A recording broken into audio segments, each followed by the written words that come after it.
Les étoiles. Récit d'un berger provençal. Du temps que je gardais les bêtes sur le Luberon, je restais des semaines entières sans voir âme qui vive, seule dans le pâturage avec mon chien Labri et mes ouailles. De temps en temps, l'ermite du Mont de Lure passait par là pour chercher des simples, ou bien j'apercevais la face noire de quelques charbonniers du Piémont. Mais c'étaient des gens naïfs, silencieux à force de solitude, ayant perdu le goût de parler et ne sachant rien de ce qui se disait en bas dans les villages et les villes. Aussi, tous les 15 jours, lorsque j'entendais sur le chemin qui monte les sonnailles du mulet de notre ferme m'apportant les provisions de quinzaine, et que je voyais apparaître peu à peu au-dessus de la côte la tête éveillée du petit Miarro, garçon de ferme, ou la coiffe rousse de la vieille tante Norade, j'étais vraiment bien heureux. Je me faisais raconter les nouvelles du pays d'en bas, les baptêmes, les mariages. Mais ce qui m'intéressait surtout, c'était de savoir ce que devenait la fille de mes maîtres, notre demoiselle Stéphanette, la plus jolie qu'il y eût à 10 lieues à la ronde. Sans avoir l'air d'y prendre trop d'intérêt, je m'informais si elle allait beaucoup aux fêtes, aux veillées, s'il lui venait toujours de nouveaux galants. Et à ceux qui me demanderont ce que ces choses-là pouvaient me faire, à moi pauvre berger de la montagne, je répondrai que j'avais 20 ans et que cette Stéphanette était ce que j'avais vu de plus beau dans ma vie. Or, un dimanche que j'attendais les vivres de quinzaine, il se trouva qu'ils n'arrivèrent que très tard. Le matin, je me disais « c'est la faute de la grand-messe ». Puis, vers midi, il vint un gros orage, et je pensais que la mule n'avait pas pu se mettre en route à cause du mauvais état des chemins. Enfin, sur les 3 heures, le ciel étant lavé, la montagne luisante d'eau et de soleil, j'entendis parmi l'égouttement des feuilles et le débordement des ruisseaux gonflés, les sonnailles de la mule, aussi gaies, aussi alertes qu'un grand carillon de cloche un jour de Pâques. Mais ce n'était pas le petit Miarro ni la vieille Norade qui le conduisaient. C'était, devinez qui, notre demoiselle, mes enfants. Notre demoiselle en personne, assise droite entre les sacs d'osier, toute rose de l'air des montagnes et du rafraîchissement de l'orage. Le petit était malade, tante Norade en vacances chez ses enfants. La belle Stéphanette m'apprit tout ça en descendant de sa mule, et aussi qu'elle arrivait tard parce qu'elle s'était perdue en route. Mais à la voir si bien endimanchée, avec son ruban à fleurs, sa jupe brillante et ses dentelles, elle avait plutôt l'air de s'être attardée à quelque danse que d'avoir cherché son chemin dans les buissons. Oh, la mignonne créature! Mes yeux ne pouvaient se lasser de la regarder. Il est vrai que je ne l'avais jamais vue de si près. Quelquefois l'hiver, quand les troupeaux étaient descendus dans la plaine et que je rentrais le soir à la ferme pour souper, elle traversait la salle vivement, sans guère parler aux serviteurs, toujours parée et un peu fière. Et maintenant, je l'avais là devant moi, rien que pour moi. N'était-ce pas à en perdre la tête? Quand elle eut tiré les provisions du panier, Stéphanette se mit à regarder curieusement autour d'elle. Relevant un peu sa belle jupe du dimanche qui aurait pu s'abîmer, elle entra dans le parc, voulut voir le coin où je couchais, la crèche de paille avec la peau de mouton, ma grande cape accrochée au mur, ma crosse, mon fusil à pierre. Tout cela l'amusait. « Alors c'est ici que tu vis, mon pauvre berger. Comme tu dois t'ennuyer d'être toujours seul, qu'est-ce que tu fais? À quoi penses-tu » J'avais envie de répondre « à vous, maîtresse », et je n'aurais pas menti. Mais mon trouble était si grand que je ne pouvais pas seulement trouver une parole. Je crois bien qu'elle s'en apercevait et que la méchante prenait plaisir à redoubler mon embarras avec ses malices. « Et ta bonne amie, berger, est-ce qu'elle monte te voir quelquefois ? Ça doit être bien sûr la chèvre d'or ou cette fée Estérelle qui ne court qu'à la pointe des montagnes. » Et elle-même, en me parlant, avait bien l'air de la fée Estérelle, avec le joli sourire de sa tête renversée et sa hâte de s'en aller qui faisait de sa visite une apparition. « Adieu, berger !»« Salut, maîtresse !» Et la voilà partie, emportant ses corbeilles vides. Lorsqu'elle disparut dans le sentier en pente, il me semblait que les cailloux, roulant sous les sabots de la mule, me tombaient un à un sur le cœur. Je les entendis longtemps, longtemps. Et jusqu'à la fin du jour, je restais comme ensommeillée, n'osant bouger, de peur de faire en aller mon rêve.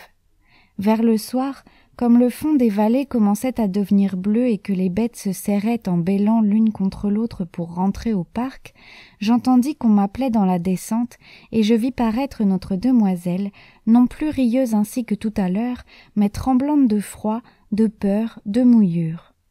Il paraît qu'au bas de la côte, elle avait trouvé la Sorgue grossie par la pluie d'orage, et qu'en voulant passer à toute force, elle avait risqué de se noyer. Le terrible, c'est qu'à cette heure de nuit, il ne fallait plus songer à retourner à la ferme, car le chemin par la traverse, notre demoiselle n'aurait jamais su s'y retrouver toute seule, et moi je ne pouvais quitter le troupeau. Cette idée de passer la nuit sur la montagne la tourmentait beaucoup, surtout à cause de l'inquiétude des siens. Moi, je la rassurais de mon mieux. « En juillet, les nuits sont courtes, maîtresse, ce n'est qu'un mauvais moment. » Et j'allumai vite un grand feu pour sécher ses pieds et sa robe, toute trempée de l'eau de la Sorgue. Ensuite j'apportai devant elle du lait, des fromageons, mais la pauvre petite ne songeait ni à se chauffer, ni à manger, et de voir les grosses larmes qui montaient dans ses yeux, j'avais envie de pleurer moi aussi. Cependant la nuit était venue tout à fait. Il ne restait plus sur la crête des montagnes qu'une poussière de soleil, une vapeur de lumière du côté du couchant. Je voulus que notre demoiselle entrât se reposer dans le parc. Ayant étendu sur la paille fraîche une belle peau toute neuve, je lui souhaitai la bonne nuit et j'allai m'asseoir dehors devant la porte. Dieu m'est témoin que malgré le feu d'amour qui me brûlait le sang, aucune mauvaise pensée ne me vint. Rien qu'une grande fierté de songer que dans un coin du parc, tout près du troupeau curieux qui la regardait dormir, la fille de mes maîtres, comme une brebis plus précieuse et plus blanche que toutes les autres, reposait, confiée à ma garde. Jamais le ciel ne m'avait paru si profond, les étoiles si brillantes. Tout à coup, la claire-voie du parc s'ouvrit et la belle Stéphanette parut. Elle ne pouvait pas dormir. Les bêtes faisaient crier la paille en remuant, ou bêlaient dans leurs rêves. Elle aimait mieux venir près du feu. Voyant cela, je lui jetai ma peau de bique sur les épaules, j'activai la flamme, et nous restâmes assis l'un près de l'autre sans parler. Si vous avez jamais passé la nuit à la belle étoile, vous savez qu'à l'heure où nous dormons, un monde mystérieux s'éveille dans la solitude et le silence. Alors les sources chantent bien plus clair, les étangs allument des petites flammes. Tous les esprits de la montagne vont et viennent librement, et il y a dans l'air des frôlements, des bruits imperceptibles, comme si l'on entendait les branches grandir, l'herbe pousser. Le jour, c'est la vie des êtres, mais la nuit, c'est la vie des choses. Quand on n'en a pas l'habitude, ça fait peur. Aussi notre demoiselle était toute frissonnante et se serrait contre moi au moindre bruit. Une fois, un cri long, mélancolique, parti de l'étang qui luisait plus bas, monta vers nous en ondulant. Au même instant, une belle étoile filante glissa par-dessus nos têtes dans la même direction, comme si cette plainte que nous venions d'entendre portait une lumière avec elle. « Qu'est-ce que c'est ?» me demanda Stéphanette à voix basse. « Une âme qui entre en paradis, maîtresse. » Et je fis le signe de la croix. Elle se signa aussi et resta un moment la tête en l'air, très recueillie. Puis elle me dit « C'est donc vrai, berger, que vous êtes sorcier, vous autres ?» « Nullement, notre demoiselle, mais ici nous vivons plus près des étoiles et nous savons ce qui s'y passe mieux que les gens de la plaine. » Elle regardait toujours en haut, la tête appuyée dans la main, entourée de la peau de mouton, comme un petit pâtre céleste. « Qu'il y en a! Que c'est beau! Jamais je n'en avais tant vu. Est-ce que tu sais leur nom, berger ?»« Mais oui, maîtresse. Tenez, juste au-dessus de nous, voilà le chemin de Saint-Jacques, la Voie lactée. Il va de France droit sur l'Espagne. C'est Saint-Jacques de Galice qui l'a tracé pour montrer sa route au brave Charlemagne lorsqu'il faisait la guerre aux Sarrasins. Plus loin, vous avez le char des âmes, la grande ours, avec ses 4 essieux resplendissants. Les 3 étoiles qui vont devant sont les 3 bêtes, et cette toute petite contre la 3e, c'est le charretier. Voyez-vous tout autour cette pluie d'étoiles qui tombe, ce sont les âmes dont le bon Dieu ne veut pas chez lui. Un peu plus bas, voici le râteau ou les 3 rois, Orion. C'est ce qui nous sert d'horloge à nous autres. Rien qu'en les regardant, je sais maintenant qu'il est minuit passé. Un peu plus bas, toujours vers le midi, brille Jean de Milan, le flambeau des astres, Sirius. Sur cette étoile-là, voici ce que les bergers racontent. Il paraît qu'une nuit, Jean de Milan, avec les 3 rois et la poussinière, la Pléiade, furent invités à la noce d'une étoile de leurs amis. La poussinière, plus pressée, partit, dit-on, la première et prit le chemin haut.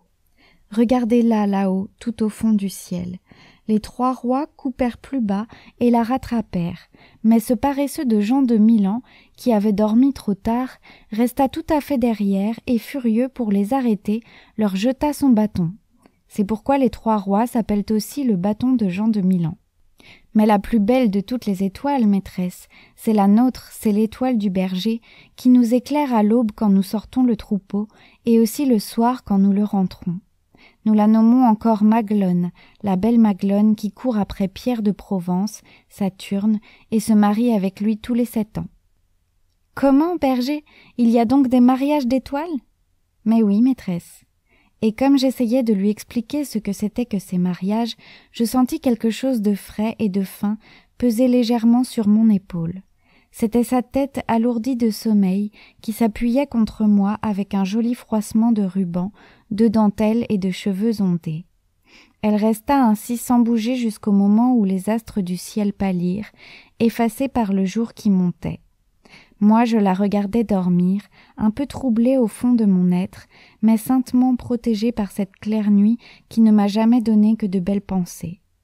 Autour de nous, les étoiles continuaient leur marche silencieuse, dociles comme un grand troupeau. Et par moments je me figurais qu'une de ces étoiles, la plus fine, la plus brillante ayant perdu sa route, était venue se poser sur mon épaule pour dormir.